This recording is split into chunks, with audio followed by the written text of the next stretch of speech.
ইরানের সর্বোচ্চ ধর্মীয় নেতা আয়াতুল্লাহ আলী খামেনির হত্যাকাণ্ডের প্রতিবাদে বিশ্বজুড়ে বিক্ষোভ চলছে। স্বয়ং যুক্তরাষ্ট্র থেকে শুরু করে ইউরোপ, এশিয়ার বহু দেশে রাস্তায় নেমেছেন লাখ লাখ নাগরিক। পাকিস্তানের মার্কিন কনসুলেটে ব্যাপক ভাঙচুরের ঘটনা ঘটেছে, অন্তত 9 জনের প্রাণ গেছে। সহিংসতা হচ্ছে ইরাকের মার্কিন দূতাবাসেও। এদিকে ভারত, দক্ষিণ কোরিয়া, ইতালিতেও মার্কিন ইসরায়েলি আগ্রাসনের বিরুদ্ধে বিক্ষোভ হয়েছে। গরমে দাপাদাপি, ঘরের চালের স্থায়ী সমাধান আনোয়ার সিমেন্ট শীট।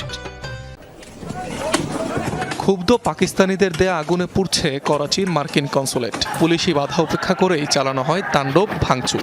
রোববার খামেনি হত্যাকাণ্ডের প্রতিবাদে এভাবেই বন্দরনগরীতে চলে প্রতিবাদ। নিরাপত্তা কর্মীরা বাধা দিলে শুরু হয় সংঘাত। এলোপাতাড়ি চলে গুলিবর্ষণ, প্রাণহানি হয় বেশ কয়েকজনের, আহত হন অনেকেই। দেশটির অন্যান্য শহরেও রাস্তায় নামেন ক্ষুব্ধ পাকিস্তানিরা।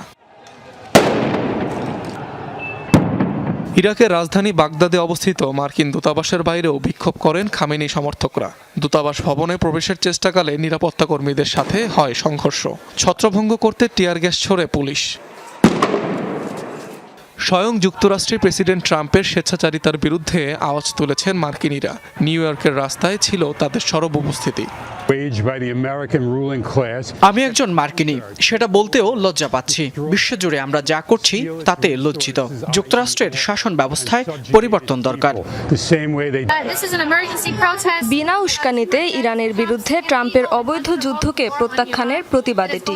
যুক্তরাষ্ট্রকে আরও একটি অন্তহীন যুদ্ধে টেনে নিয়ে যাবে এই সংঘাত।